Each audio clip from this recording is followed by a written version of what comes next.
এই হাদিসটা আপনার মাকে বলবেন, আপনার বোনকে বলবেন, আপনার মেয়েকে বলবেন, আপনার স্ত্রীকে বলবেন। এই হাদিসটা যদি কারো হৃদয়ের মধ্যে গেঁথে যেতে পারে, তার দ্বারা অন্যায় করা সম্ভব না। একটু এই কথাটা না বললে জাস্টিস হবে না। রাসূল সাল্লাল্লাহু আলাইহি ওয়াসাল্লাম মেরাজে গিয়েছিলেন, আপনারা জানেন।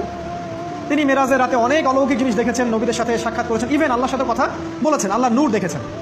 এই সময় সবাই তাকে হাসি মুখের সম্বর্ধনা জানিয়েছিল। যার সাথেই দেখা হয়েছে তার সাথেই তিনি হাসি মুখে অভ্যর্থনা তাকে জানিয়েছে, আসসালামু আলাইকা আইয়ুহান নবী, সবাই বলেছে হাসি মুখে। একজন মালাক, একজন ফেরেশতা তাকে দেখে হাসেননি, একজন। আপনারা কি জানেন রাসূল সাল্লাল্লাহু আলাইহি ওয়াসাল্লাম অবাক হয়েছিলেন। তিনি বলেছিলেন যে ইয়া জিবরিল, ওর চেহারাটা এত গম্ভীর কেন, সে আমাকে দেখে হাসছে না কেন, তার মুখে হাসি নেই কেন? জিবরিল আমিন বলেছেন যে না মালিক, তার নাম মালিক, সূরা যুখরুফের মধ্যে আছে, তার নাম মালিক।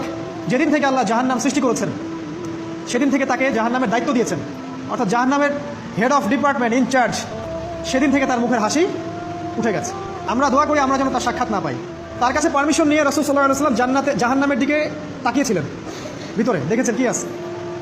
তিনি পরে যা ব্যাখ্যা করেছেন তা হলো, আমি দেখলাম সেখানে খালি মেয়ে আর সেখানে খালি নারী আর নারী। এই হাদিসটা আপনার মাকে বলবেন, আপনার বোনকে বলবেন, আপনার মেয়েকে বলবেন, আপনার স্ত্রীকে বলবেন। এই হাদিসটা যদি কারো হৃদয়ের মধ্যে গেঁথে যেতে পারে, তার দ্বারা অন্যায় করা সম্ভব না। কীভাবে একটা মেয়ে সব কিছু উন্মুক্ত করে ঘুরতে পারে যখন অলরেডি তার আত্মা জাহান্নামে জ্বলছে, অলরেডি, কারণ ভবিষ্যৎ আল্লাহ জানেন।